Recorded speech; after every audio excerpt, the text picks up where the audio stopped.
அனைவருக்கும் வணக்கம்பா. தமிழச்சி அனுசூயா கற்பது தமிழிலிருந்து.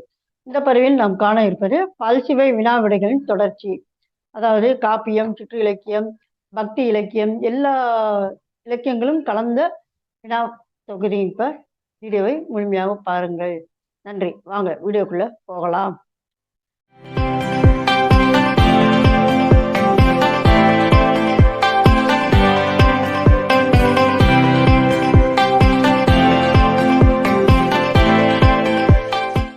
சேயோன் என்பது யாரை குறிக்கும்? முருகனை குறிக்கும். தொண்டை மண்டல சதகம் பாடியவர் படிக்காசு புலவர். மணவாளதாசர் என புகழப்படுபவர் பிள்ளை பெருமாள் ஐயங்கார். சிவபெருமானின் திருவிளையாடல்கள் எத்தனை? 64. பாண்டிய பேரரசு எந்த படுகையை சுற்றி அமைந்திருந்தது?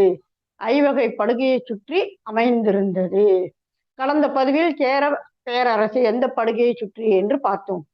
தாய் அடித்தால் தந்தை உடன் அணைப்பார் என்ற பாடலை பாடியவர் ராமலிங்க வள்ளலார். சித்தர்கள் எத்தனை பேர்? 18 பேர், அதாவது 18 சித்தர்கள். மணிவாசகர் பாடிய நூல் எத்தனையாவது திருமுறையாக வைக்கப்பட்டுள்ளது? 8ஆம் திருமுறையாக வைக்கப்பட்டுள்ளது, அதாவது திருவாசகம். மரத்தை மறைத்தது மாமத யானை என்று பாடியவர் திருமூலர். நாவலர் புகழ்ந்து போற்ற நல்வளம் பெருகி நின்ற பூவலர் வரவி சோலை சூழ்ந்த நாடு எது? பொத்தப்பி நாடு. துறைமூழ்கி தெய்வம் தொழுதல் என்பது யாருடைய நெறி அன்று? சமணருடைய நெறி அன்று. அவர்களுக்கு அந்த பழக்கம் கிடையாது, துறைமூழ்கி தெய்வம் தொழுதல். சர்வ சமய சமரச கீர்த்தனையை பாடியவர் வேதநாயகம் பிள்ளை. ரட்சணிய யாத்திரிகம் எதன் மொழிபெயர்ப்பு? பில்கிரிம்ஸ் ப்ராக்ரஸ் என்ற நூலின் மொழிபெயர்ப்பு. மாதவி பாடிய துறை தோழி கையுறை மறத்தல். அடுத்ததாக உடம்பை வளர்த்தேன் உயிர் வளர்த்தேனே என்று பாடியவர் திருமூலர். வரபதி ஆட்கொண்டான் என்ற மன்னனின் அவைக்களப் புலவராக இருந்தவர் வில்லிபுத்தூரார். பரமார்த்த குரு கதை எழுதியவர் வீரமாமுனிவர். திருவிளையாடல் புராணத்தின் மூல நூல் எது? ஆலாசிய மகாத்மியம். சிவபெருமான் செய்த திருவிளையாடல்கள் பற்றி நந்தி தேவர் யாரிடம் கூறினார்? சனத்குமார முனிவரிடம் கூறினார். சனத்குமார முனிவர் தாம் கேட்ட சிவபெருமானின் திருவிளையாடல்களை யாருக்கு சொன்னார்? வியாசருக்கு சொன்னார். வியாசர் சிவபெருமானின் திருவிளையாடல்கள் குறித்து எழுதிய நூல் ஸ்கந்த புராணம். புரியுங்களா? இவர் அவருக்கு சொல்ல, அவர் அவருக்கு சொல்ல, கடைசியாக இந்த நூல் உருவாகியது.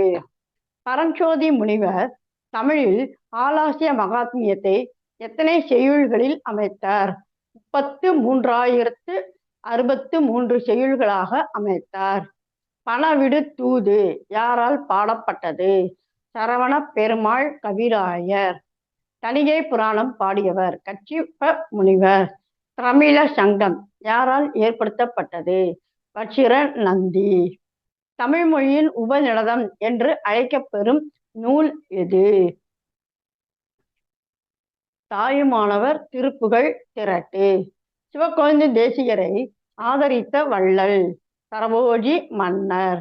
ராமணிய அடிகளின் பாடல் தொகுப்பின் பெயர் யாது? திருவருட்பா. திருச்சீர் அலைவாய் என அழைக்கப்பெறும் ஊர் எது? திருச்செந்தூர். அதாவது நம்முடைய திருமுருகாற்று படையில் நக்கீரர் அவர்கள் எழுதியிருக்கும் போது திருச்சீர் அலைவாய் என்று அவர் முருகனுடைய 6 படை வீடுகளில் இந்த ஒரு வீட்டினை இவ்வாறு குறிப்பார். அதாவது திருச்செந்தூரினுடைய பெயரை இவ்வாறாக குறிப்பிட்டிருப்பார். அதுதான் இங்கே வினாவாக. திருச்சீர் அலைவாய் என அழைக்கப்பெறும் ஊர் எது? திருச்செந்தூர். அம்பிகாபதி கோவையை பாடியவர் அம்பிகாபதி. தமிழ் வியாசர் என்று அழைக்கப்படுபவர் நம்பியாண்டார் நம்பி. வச்சிரநந்தி சங்கத்தினை மதுரையில் நிறுவியவர்கள் சமணர்கள். அதாவது 4ஆம் தமிழ் சங்கம் சொல்லுவாங்க, அதுதான். சேக்கிழார் யாரிடம் அமைச்சராய் இருந்தார்? 2ஆம் குலோத்துங்கனிடம் அமைச்சராய் இருந்தார். முருகன் அல்லது அழகு என்ற நூல் எழுதியவர் திருவி கல்யாண சுந்தரனார் அவர்கள். பெண் புத்தி மாலை என்னும் நூலை எழுதியவர் முகமது உசைன் புலவர். இயேசுநாதர் சரித்திரம் என்ற நூலின் ஆசிரியர் தத்துவ போதக சுவாமிகள். ஜீவகாருண்யம் என்பது யாருடன் தொடர்புடையது? ராமலிங்க வள்ளலாருடன் தொடர்புடையது. வைதாலும் வழிவின்றி வைவாரே. எப்படி பாருங்களேன், திட்டினா கூட சரி, அதுல ஒரு சின்ன குறை கூட கண்டுபிடிக்க முடியாது, அந்த மாதிரி திட்டுவாராம். யார் அவர்? ஆறுமுக நாவலர். நின்னையே ஒப்பார் நின்னை அலது இலர் உளரேல் ஐய பொன்னையே இரும்பு நேரும் ஆயினும் என்று ராமன் யாரை குறிப்பிடுகிறார்? வீடணன், அதாவது விபீஷணனை அவ்வாறு குறிப்பிடுகின்றார். சிறிய பெருந்தகையார் என அழைக்கப்படுபவர் திருஞான சம்பந்தர். ஆக பல்சுவை வினாக்கள் என்கின்ற வகையில் இன்றைக்கு நம்ம 3வது வினாத்தாள் பார்த்தோம். இந்த ஒவ்வொன்றுக்குமான காணொலிகள் நம்முடைய வலைவழி பக்கத்தில் உள்ளன. அவற்றின் இணைப்பை இத்துணை இணைக்கின்றேன். இணைத்து படியுங்கள். உங்களுடைய கருத்துக்களை மறவாமல் கருத்து பெட்டியில் கொடுங்கள். அடுத்து எந்த பதிவு வேண்டும் என்பதையும் குறிப்பிடுங்கள். மீண்டும் ஒரு புதிய பதிவில் சந்திப்போம். நன்றி, வணக்கம்.